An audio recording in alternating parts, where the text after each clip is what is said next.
Hello, boys and girls. Today is chapter 17, Mother Gets Her Own Way. Over the course of the next few weeks, Mother seemed increasingly unhappy with life out with, and Bruno understood perfectly well why that might be.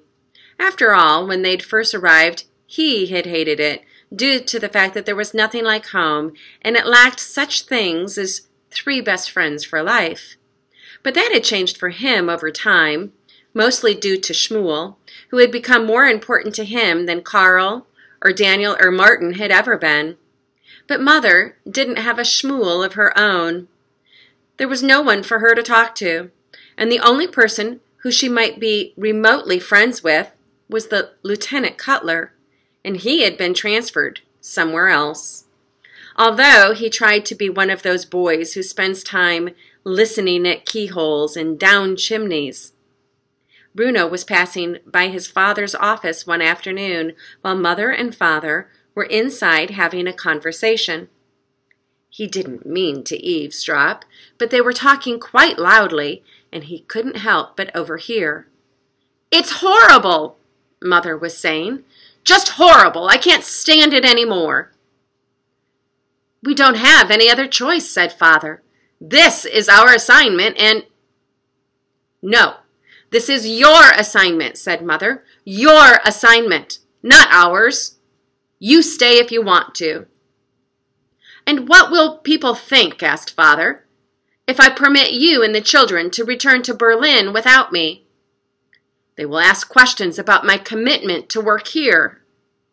"Work?" shouted Mother. "You call this work?" Bruno didn't hear much more, because the voices were getting closer to the door, and there was always a chance that Mother would come storming out in search of medicinal sherry. So he ran back upstairs instead. Still, he had heard enough to know that there was a chance that they might be returning to Berlin, and to his surprise, he didn't know how he felt about that.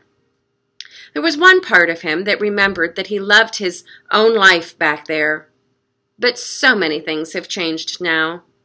Carl and the other two best friends, whose names he couldn't remember, would probably have forgotten about him by now. Grandmother was dead, and they almost never heard from Grandfather, who Father said had gone senile. But on the other hand, he'd grown used to life at Outwith. He didn't mind her Litzt. He'd become much friendlier with Maria than he had ever been back in Berlin. And Gretel was still going through a phase and keeping out of his way. And she didn't seem to be quite so much of a hopeless case anymore. And his afternoon conversations with Shmuel filled him with happiness.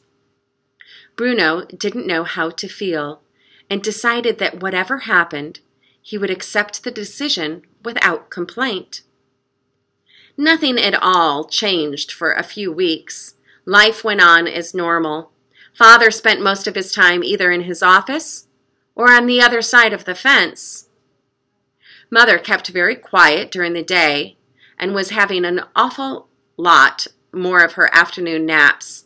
Some of them even in the afternoon, but before lunch. And Bruno was worried for her health because he'd never known anyone to need quite so many medicinal sherries. Gretel stayed in her room, concentrating on the various maps that she had posted on the walls, and consulting the newspapers for hours at a time before moving the little pins around. Her Litzt was particularly pleased with her for doing this. And Bruno did exactly what was asked of him, and caused no chaos at all, and enjoyed the fact that he had one secret friend whom no one knew about. Well, then one day Father summoned Bruno and Gretel into his office and informed them of the changes that were to come. "Sit down, children," he said, indicating the two large leather armchairs that they were told usually not to sit in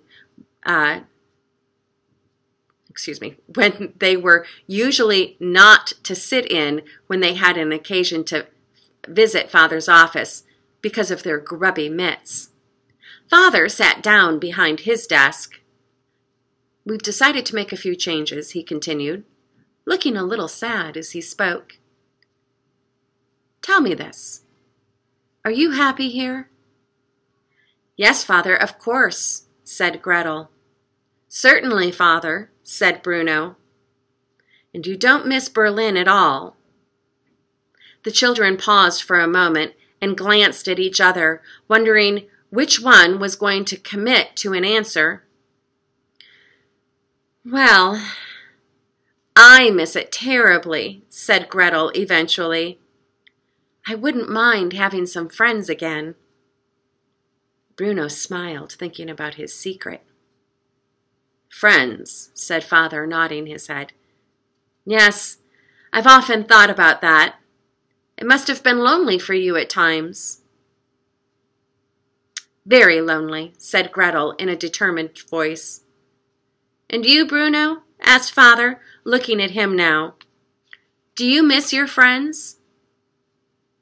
Well, yes, he replied, considering his answer carefully. But I think I'd miss people no matter where I went. That was an indirect reference to Shmuel, but he didn't want to make it any more explicit than that. But would you like to go back to Berlin? Asked Father, if the chance was there. All of us? Asked Bruno.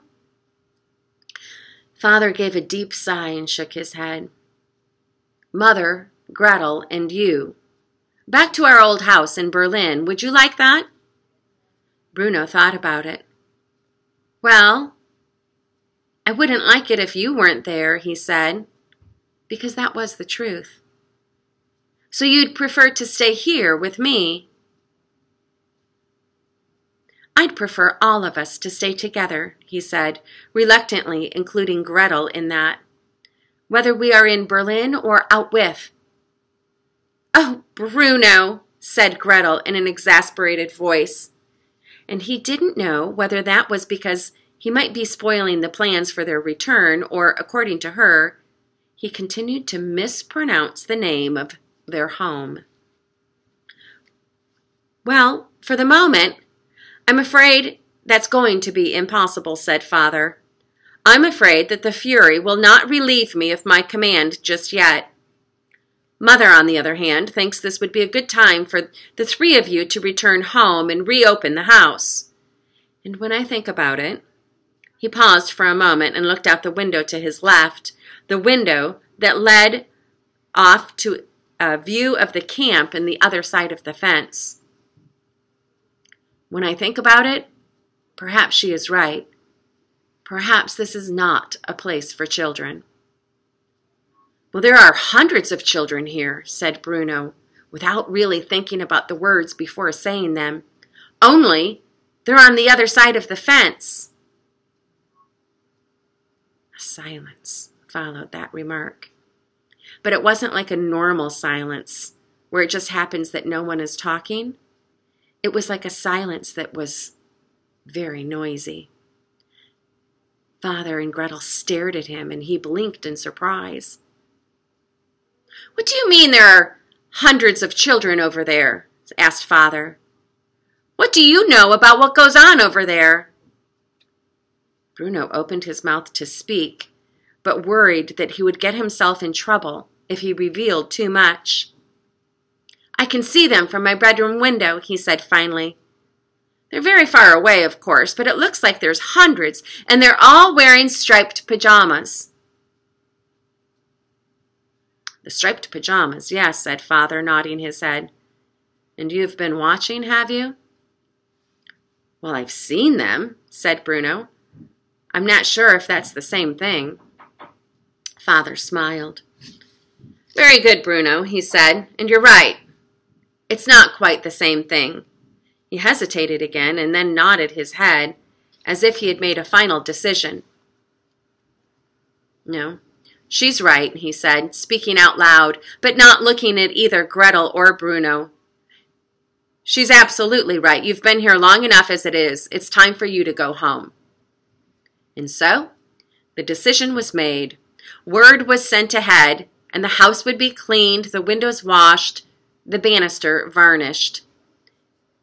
and the linen pressed, the beds made, and Father announced that Mother, Gretel, and Bruno would be returning to Berlin within the week. Bruno found that he was not looking forward to this as much as he would have expected, and he dreaded having to tell Shmuel the news. The end of chapter 17.